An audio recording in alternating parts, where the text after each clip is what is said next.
As Toby said, my name's James Champion de Crespigny and I'm here to talk to you about Catalyst Metals. We do have a few of our team here with us today. David Baumgartel, who runs our plutonic operations. Mick Garbellini, or Garbo, those that know him, runs our operations across the group. Donna Thornton here, our CFO, and Craig Dingley, who runs our corporate development investor relations. We're in booth 9 if you'd like to stop by and hear more from us. Today's presentation is going to talk about our organic growth story, particularly across the plutonic gold belt. We think we have one of the more exciting gold organic growth stories on the ASX today, and we plan to look at 4 projects today that we hope to bring online over the next 12 to 18 months. But Catalyst, as a company, this is the first time we've presented at Diggers. We have been around for a bit of time, and perhaps before 3 years ago, when we purchased the Henty gold mine down there in Tasmania, we were more well known for Bendigo and a land holding that we have down there, and a joint venture with Hancock Prospecting. But 3 years ago, we made the step to go and purchase a mine down in Tasmania, the old Henty gold mine.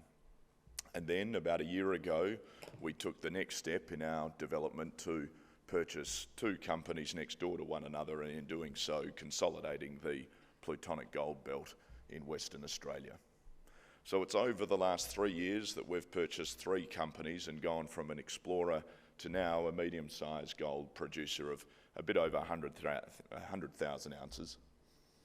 And then today, this organic growth story, we're really hoping to push that up to 200,000 ounces through that work of these projects and the exploration to follow. It's been quite a big year for Catalyst, and to do some of the turnarounds that I'll talk about today, it's meant that David and Mick, that I mentioned earlier, spent a lot of time together and a lot of sweat and often a lot of tears. So this is Catalyst today. We have 3 assets in our portfolio. Bendigo, that we started the company with, and that we've delineated a 26-gram resource down there immediately north of the old Bendigo goldfields. 3 years ago, as I said, we purchased the Henty gold mine. When we purchased the Henty gold mine, it had less than a year's mine life to it. It had a month of grade control drilling. It was making about 10,000 ounces a year. It's now got a far longer mine life, plus 5 years. In fact, we think it's the longest in its history. It's tripled production and really turned out to be quite a profitable little operation for us down there in Tasmania. So then we went and bought Plutonic, a gold mine that people have some reservations about. But the story, the turnaround story that I'll talk to you about today, we think was really already underway in Catalyst as part of the Henty turnaround. So the plutonic story today, we got match fit off the back of Henty, and a few of these charts then that we will show you about the operating cash flows, etc., that we've generated have really been off the back of the team's work, of David and Mick's work that we've done over the last 12 months. That's afforded us now the opportunity to go and look at these 4 projects that we'll spend most of today's presentation on. So as a belt, we have a mineral endowment there of nearly 3 million ounces and a lot of infrastructure. We've got all-in costs of about 2,300, which we think is fairly competitive in today's environment. We're producing about 85,000 ounces out of this belt, and we are currently unhedged, selling gold at spot. 12 months ago, when we bought the plutonic gold mine, putting 2 companies together so we could feed these regional deposits through a centralised mill, we thought those regional deposits would be the cavalry coming over the hill. Plutonic is not necessarily a straightforward operation, but under the guidance of David and Mick out there, we've been able to turn these operations around. We've been able to produce 45% more gold than our predecessors were, using the same people, kit, and really the same infrastructure that they had. We did it by lifting development meters and drill meters and a series of other things, and it was 2 key aspects of those operations, the planning and the accountability brought there by Dave and Mick and their broader team that allowed us to do that. So it was quite an improvement in the mine's performance in a short period of time, leading us to generate about $54 million of cash over the last 12 months. When we put the two companies together, there was little hiding the fact that the balance sheet was in a state of disrepair. This $54 million of operating cash flow has allowed us to bring things onto a more even keel.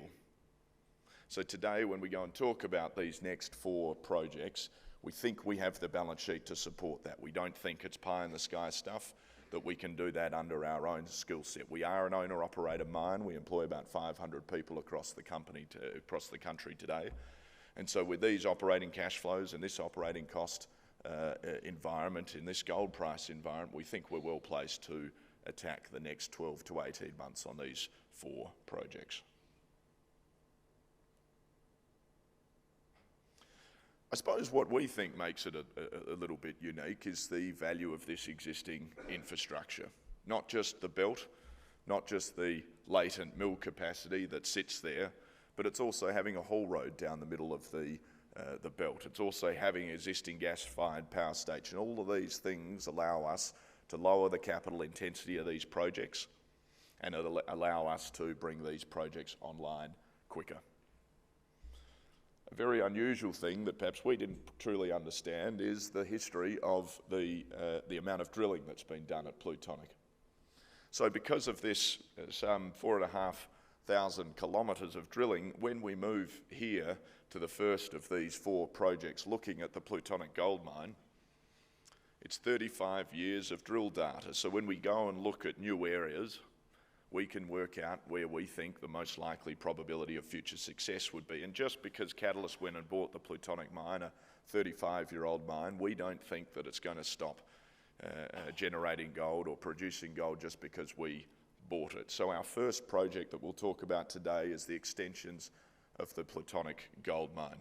We've got 9 new areas that we've identified, and we're starting to transition Plutonic away from this old remnant mining. And all of those numbers that I showed you before, the cash generation, etc., that has really been done out of remnant mining. But if we can move into these remnant areas, obviously things are going to get easier. So we've mobilised a new drill rig, and we'll talk about that in the next slide. Plutonic East, another exciting project that we're actually dewatering, and things are moving terribly quickly there. And I'm pleased to say that we started rehabbing only last week there. K2, a deposit right up the top of the belt, 40 kilometres away. We released a resource on that today. It's about 81,000 ounces at 3.5 grams. It's got a mining approval to it. It sits on a mining lease. It's got a decline down into it. We really think that is a low capital intensity project, very similar to Plutonic East. So we'll get Plutonic East underway, we'll move up to K2, and then Trident will start early next year. And over the next 12 to 18 months, we're really seeking to bring all of these 4 projects online. So moving first to the main heartbeat of the Plutonic gold mine, it very much is the Plutonic underground here. It's these 9 areas that we're quite interested in. You can see an example there in Zone C of what I'm talking about that historical drilling. But it's not just there, it's an area of Baltic. It's been known about for quite some time. And these terribly exciting numbers down the left-hand side, these ounces per vertical metre, is what gets us terribly excited. The fact that there hasn't been much drilling there, and yet already that ounces per vertical metre is quite high. So we'll put that drill rig that I mentioned, or possibly a 4th one there, on this drill pad shortly after we've already completed that development, and look to bring this Baltic area online. Plutonic East is going ahead at a rate of knots. It's produced quite a bit of gold in the past, and so the metallurgy and all of those things is terribly well understood. It's very similar to Plutonic. We released a resource overnight there that you can see on the ASX, and we really think we just need to get underground here to truly understand what it is. It lies 2 kilometres away from our currently underutilised processing plant. And so with a similar grade there of around 2.5 grams, this is going to be very incremental and positive ore feed. We're sitting here, you can see the rehabilitation has started. We've already started drilling those first stopes there from surface.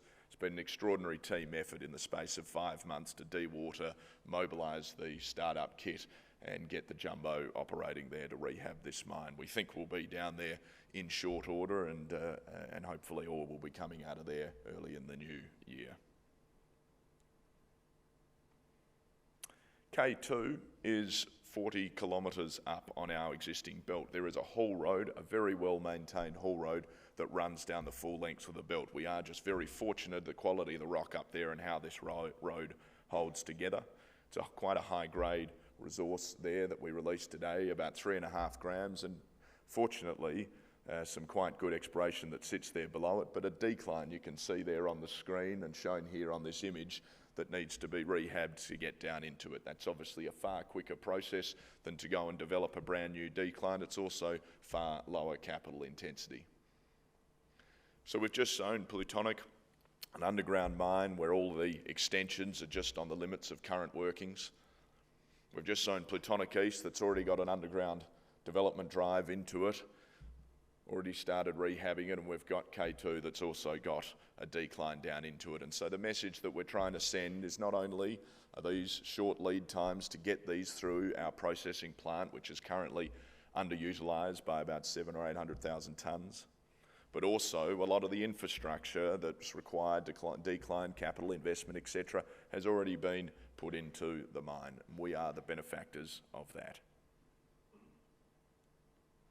The last one is Trident.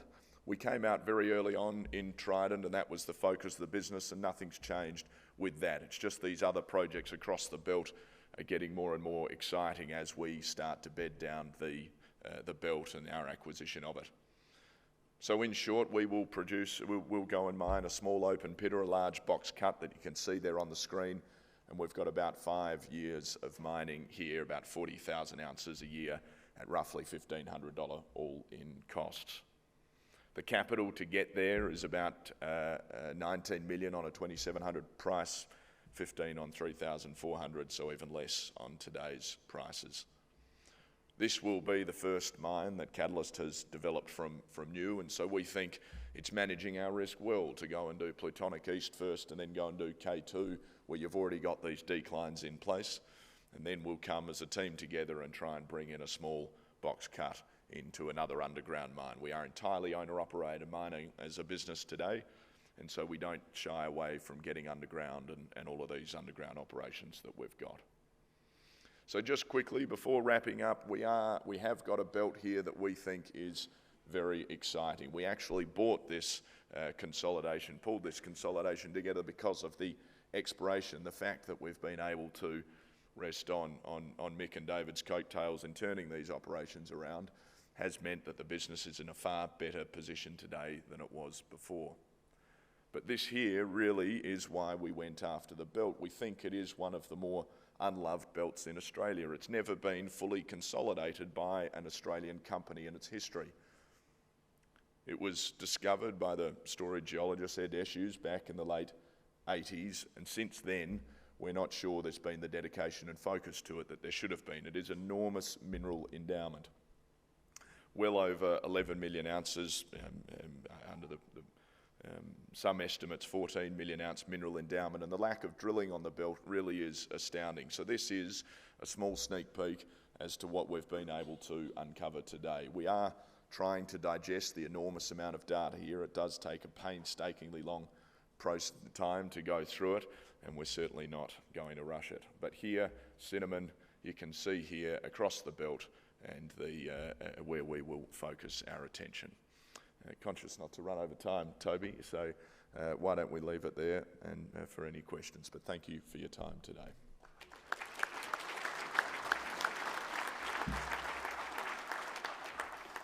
Thanks, James. So you've turned the balance sheet around from a position of weakness to one of great strength, and you're now net cash. How are you thinking about capital management moving forward? Are you considering dividends, buybacks, M&A? Could you speak to that? Yeah, thank you. I think from a dividend perspective, most shareholders and market commentators would expect us to put the money in the ground before paying dividends, and I think really that's what we need to prove. If you've got some extraordinary companies like Capricorn out there that are leading the way in terms of what you can do with a strong balance sheet, etc., that's the best path to follow. So for us, I think we're going to hold on to our cash, get rid of our debt, clean up our capital structure, and then really get the drill bit working. And you spoke to a 200,000 ounce per annum projection. You're currently at about half that. How long do you think it will take to achieve that? Yeah, I think it takes a long time to put this work and these projects together. We would like to get to 200,000 ounces. By last quarter, we were producing 120,000 ounces on an annualised run rate. We've now got these 4 projects that we've talked about today and the balance sheet to support getting them there. So we're really trying to point people to where we're going and the steps that we're going to use to get there. So hopefully over the next 12 or 18 months we see ourselves close, if not at that mark.